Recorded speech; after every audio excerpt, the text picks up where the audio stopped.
नमस्कार दोस्तों, एक बार फिर आप लोगों का study with DK Dilip online YouTube channel पर स्वागत करते हैं। हम लोग चर्चा कर रहे हैं शैक्षिक समाजशास्त्र में जो बीएड फर्स्ट ईयर में पढ़ाया जाता है। आज का टॉपिक हमारा है समाजीकरण और शिक्षा या शिक्षा कैसे एक साधन के रूप में है जो समाजीकरण का काम करती है।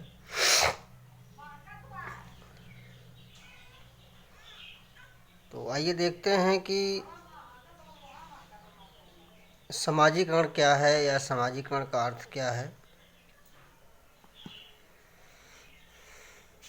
तो हम लोग जानते हैं कि मनुष्य जो है एक सामाजिक प्राणी है, जैसा कि हम लोग पढ़ते चले आ रहे हैं। और मनुष्य का सामाजिक बनना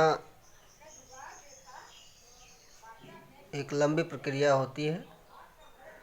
जो जन्म से लेकर के और मृत्यु तक चलता रहता है। और समाज में आकर के ही व्यक्ति के जो भी शक्तियाँ होती हैं, चाहे वह आंतरिक शक्तियाँ हों या बाह्य शक्तियाँ हों, उसकी प्राप्ति करता है और उसको अपने वातावरण में सामंजस्य बनाने का प्रयास करता रहता है। तो कहने का मतलब यह है कि व्यक्ति सामाजिक होने के नाते या मनुष्य सामाजिक होता है, चाहे वह किसी भी वर्ग का हो, किसी भी समूह का हो। व्यक्तियों का या मनुष्यों का आपस में जन्म के उपरांत जो है धीरे धीरे व्यक्ति बड़ा होने लगता है, तो अपने परिवार के साथ, समाज के साथ, पास पड़ोस में और बाद में धीरे धीरे तमाम समुदायों या तमाम समूहों के साथ इसका मेल जोल होता रहता है और लोगों के संपर्क में आता रहता है। और व्यक्तियों के इसी मेल जोल या लेन देन या घुलने मिलने जो भी क्रियाकलाप होते हैं उसे हम समाजीकरण के नाम से जानते हैं।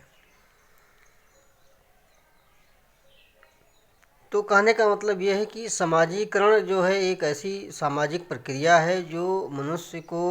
आपस में एक समुदाय से एक व्यक्ति से दूसरे व्यक्ति या एक समाज से दूसरे समाज में आने जाने, लेन देन करने, किसी भी प्रकार का आदान प्रदान करने में जो भी चाहे संस्कृतियां हों या सभ्यताएं हों,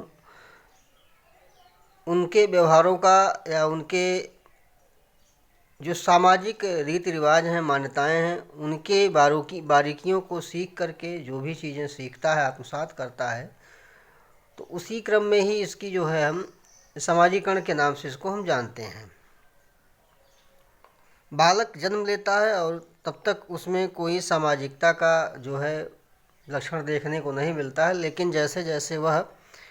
बड़ा होता है धीरे धीरे उसका सामाजिक विकास होता रहता है, या जिसको हम कहें कि सामाजिक वातावरण में वह प्रभावित करने लगता है उसको। और इस प्रकार से उस बालक का या उस जन्मे हुए व्यक्ति का जो है समाजीकरण प्रारंभ हो जाता है।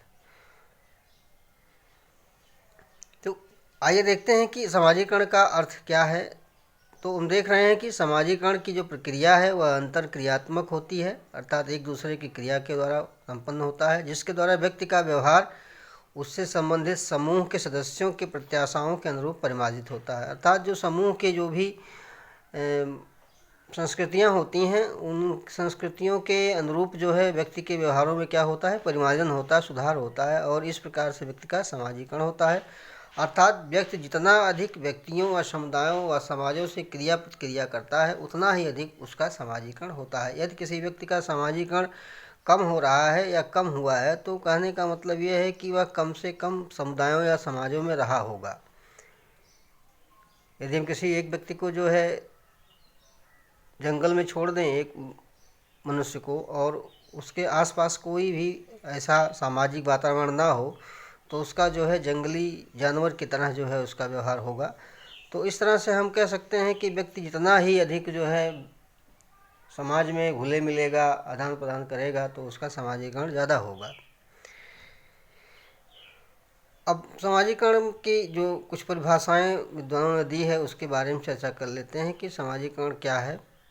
और बातें स्पष्ट हो जाएंगी। तो जॉनसन कहते हैं कि सामाजिकरण एक प्रकार का अधिगम है जो अधिगमकर्ता को सामाजिक कार्य के योग्य बनाती है। तो सामाजिकरण एक प्रकार का अधिगम अर्थात सामाजिकरण एक प्रकार का ऐसा सीखने का जो है साधन है जो अधिगमकर्ता, जो सीखने वाला है, उसको सामाजिक कार्यों के योग्य बना देती है। अर्थात समाज में ही रहकर व्यक्ति समाज के कार्यों को सीखता है और सामाजिक कार्यों को करने का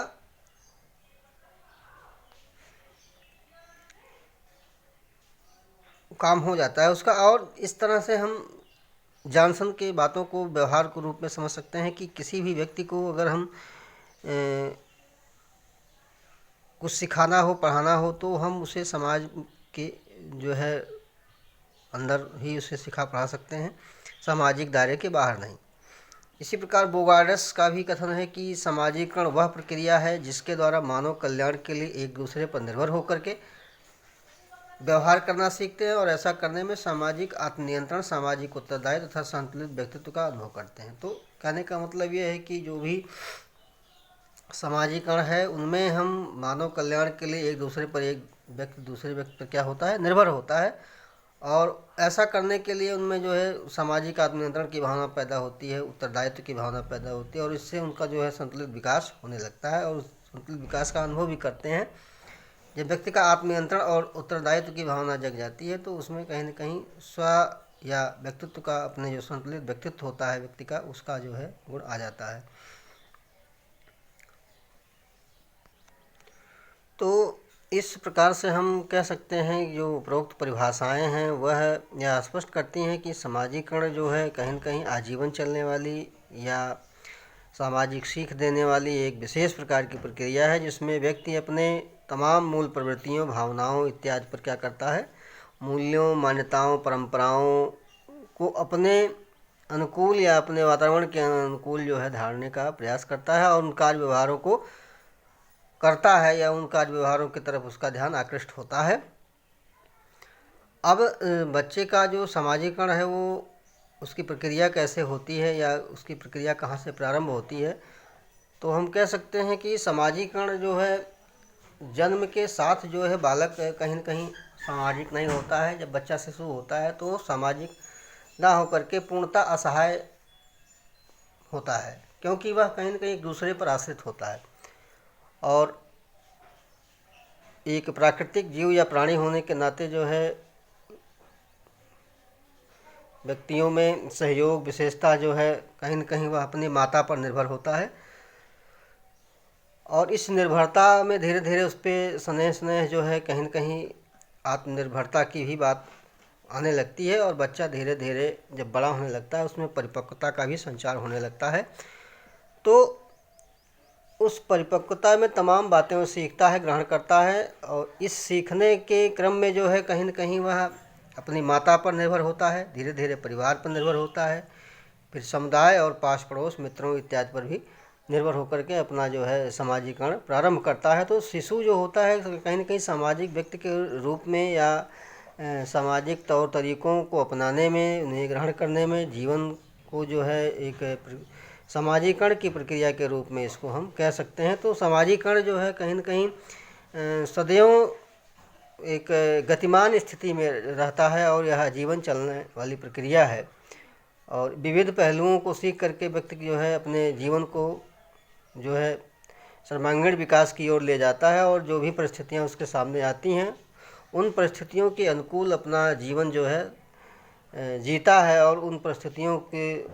साथ जो है अपना अनुकूलन स्थापित कर लेता है, अर्थात उस वातावरण के साथ उसका जो है सामाजिकरण हो जाता है। तो वह जो है जैसे जैसे उसकी आयु बढ़ती है वह जो है अपना जीवन